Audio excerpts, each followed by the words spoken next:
오늘 하나님께서 우리에게 주시는 말씀은 에스겔 20장 33절부터 49절까지입니다.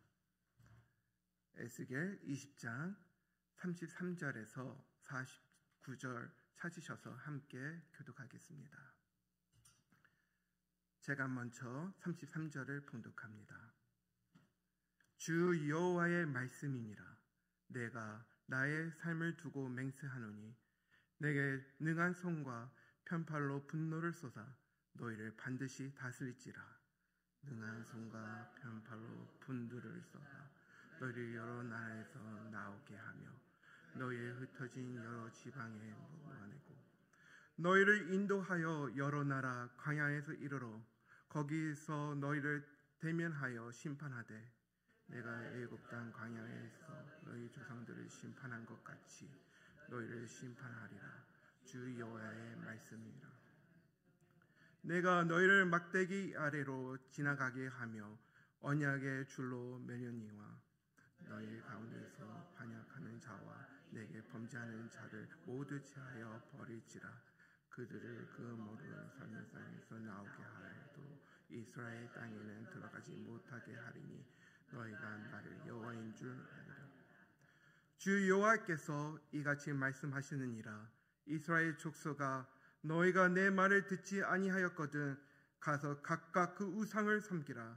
그렇게 하렸거든 이후에 다시는 너희 예물과 너희 우상들로 내 거룩한 이름을 더럽히지 말지니라. 주 여호와의 말씀이라. 이스라엘 온 족속이 그 땅에 있어서 내 거룩한 산 곧 이스라엘 높은 산에서 다 나를 섬기리니 거기에서 내가 그들을 기쁘게 받을지라. 거기에서 내 예물과 너희 듣는 첫 열매와 모든 선물을 요구하리라.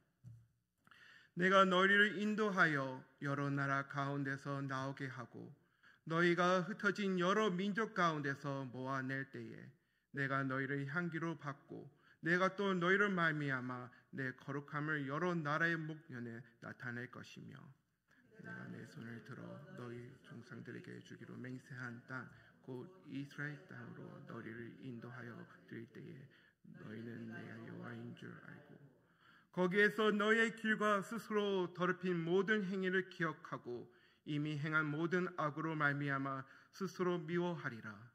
이스라엘 족속아, 내가 너희의 악한 길과 더러운 행위대로 하지 아니하고 내 이름을 위하여 행한 행위와 내가 여호와인 줄 너희가 알리라.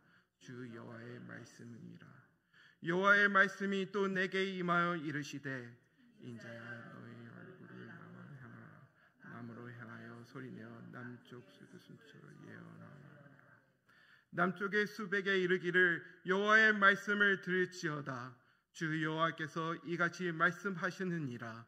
내가 너희 가운데에 불을 일으켜 모든 푸른 나무와 모든 마른 나무를 없애리니 명령한 불꽃이 꺼지지 아니하고 남에서 불까지 모든 얼굴이 그슬릴지라. 혈기 있는 모든 자는 나 여호와가 그 불을 일으킬 줄 알니 그것이 꺼지지 아니하니라 하였다 하라 하겠기로. 같이 읽습니다. 내가 이르되 하하 주 여호와여, 그들이 나를 가리켜 말하기를 그는 비유로 말하는 자가 아니냐 하느니이다 하리라. 아멘. 사랑하는 성도 여러분, 오늘 여러분들과 나누고자 하는 말씀은 포로 시대에 있었던 에스겔이 받은 질문과 또 하나님께 주신 말씀을 또 장로들에게 나누는 본문의 내용입니다. 오늘 설교 제목은 하나님의 회복과 소망입니다. 바벨론 포로지에서 이스라엘 장로들이 에스겔에게 와서 하나님께 묻습니다.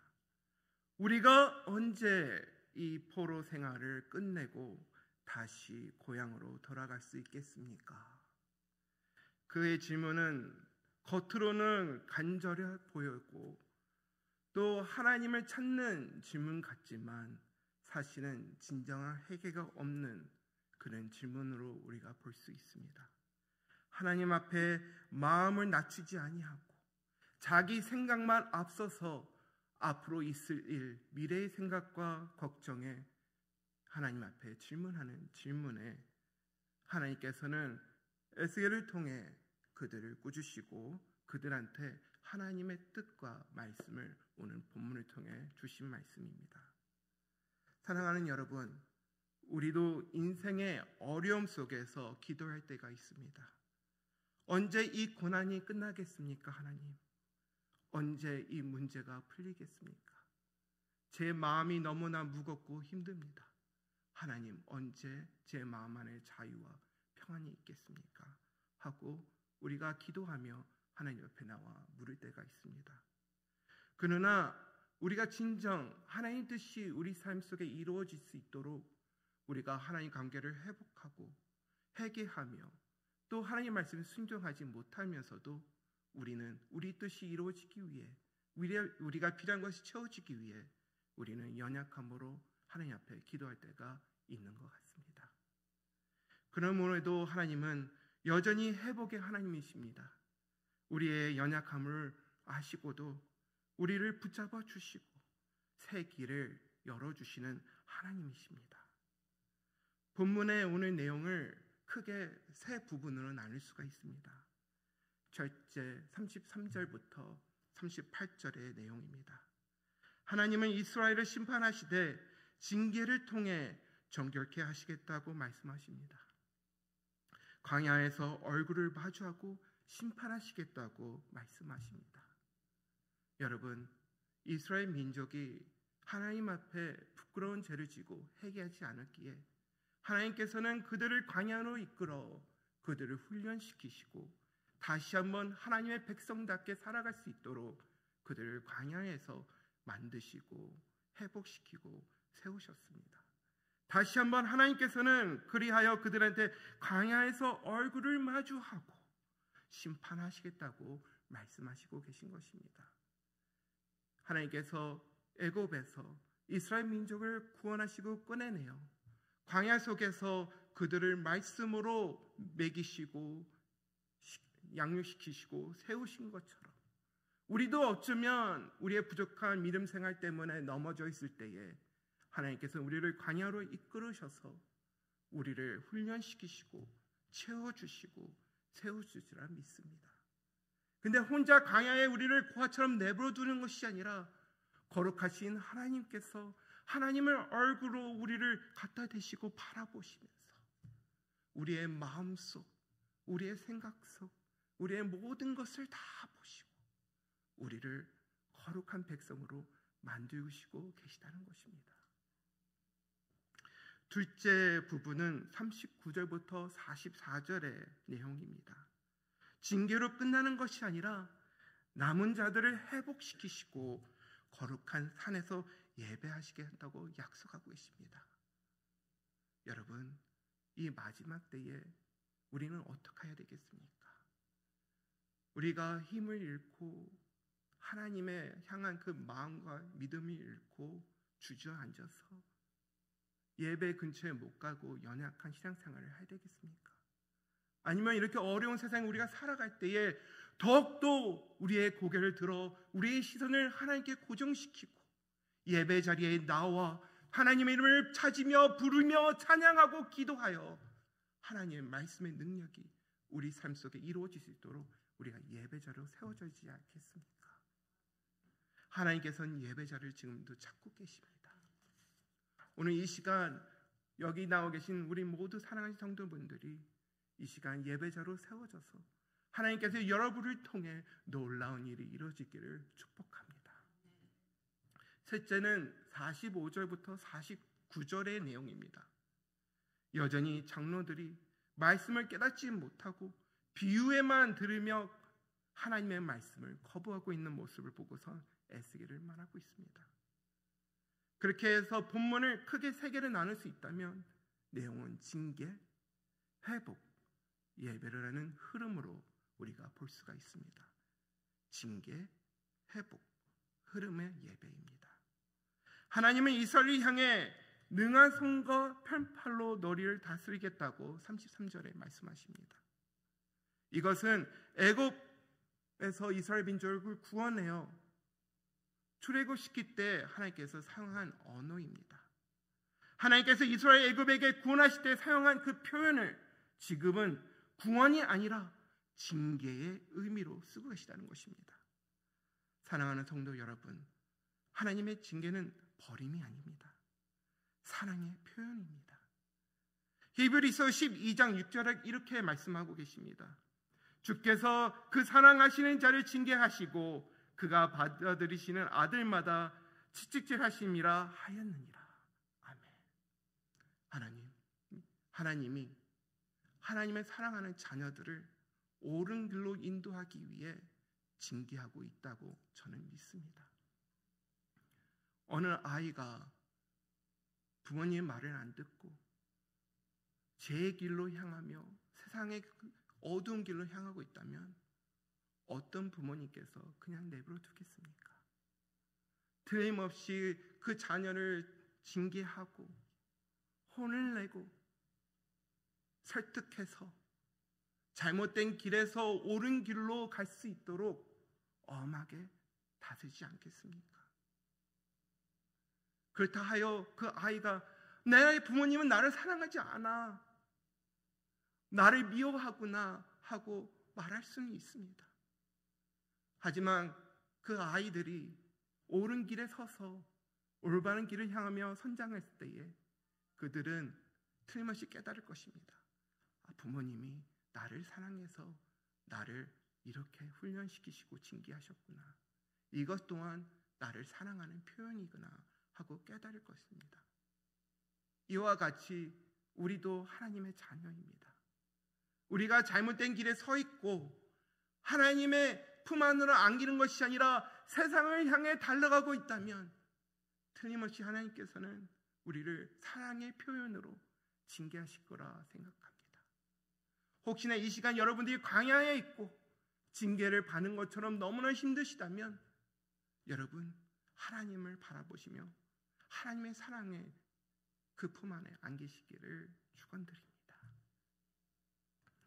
우리의 앞에는 어려움과 고난들이 기다리고 있습니다. 하지만 그것은 우리를 더욱더 하나님 앞에 나오게 만들고 우리를 성장하게 하는 환경과 도구라는 것을 여러분들 잊지 마시기 바랍니다. 우리의 시선이 그 문제와 향응을 바라보는 것이 아니라 전능하신 하나님만 바라보고 하나님만 의지하며 하나님을 향해 두 팔을 뻗고 부르짖고 기도하는 우리 모두 예배자가 되기를 바랍니다.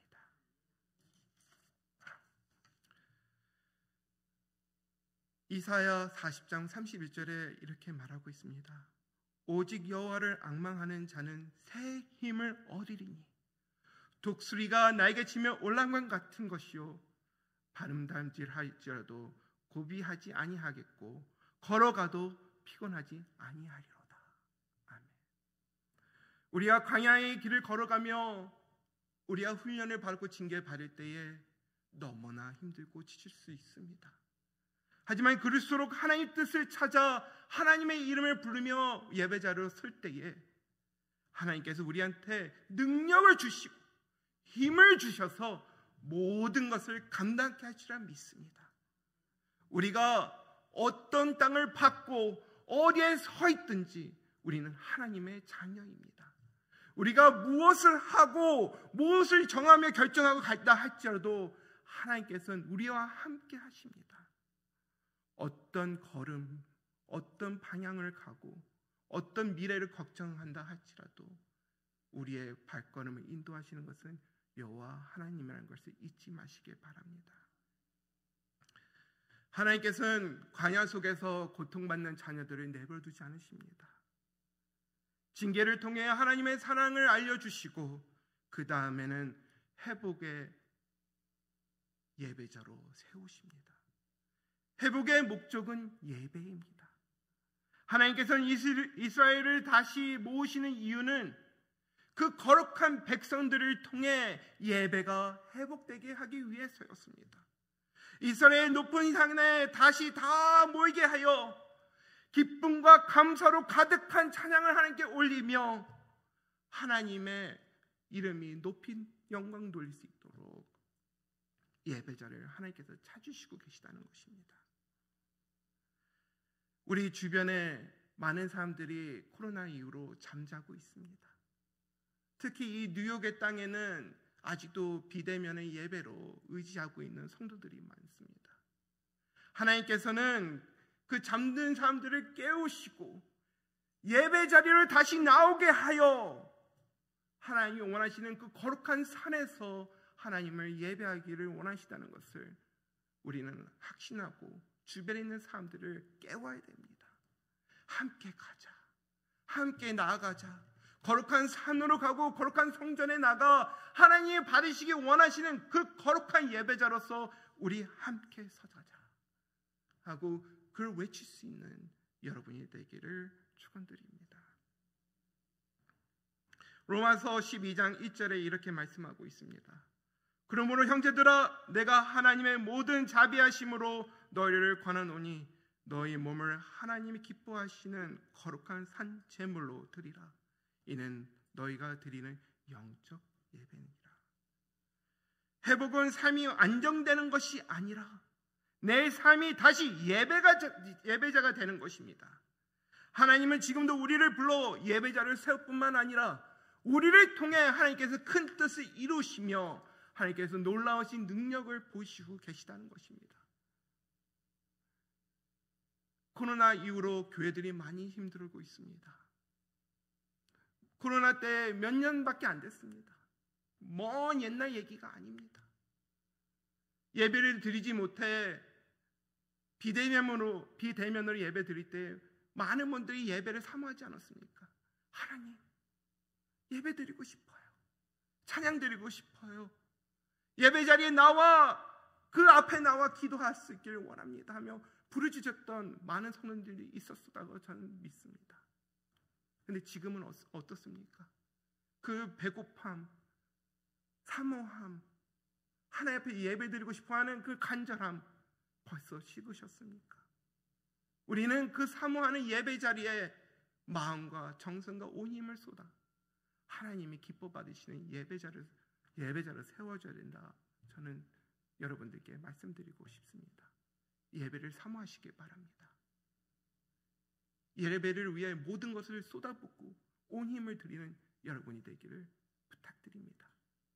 그리하여 이 옆자리가 하나님의 예배자로 가득 차서 진정 이 자리가 거룩한 산이 되어 하나님께서 받으시는 거룩한 영적 예배로 우리가 하나님께 찬양드리며 함께 나가기를 축원드립니다.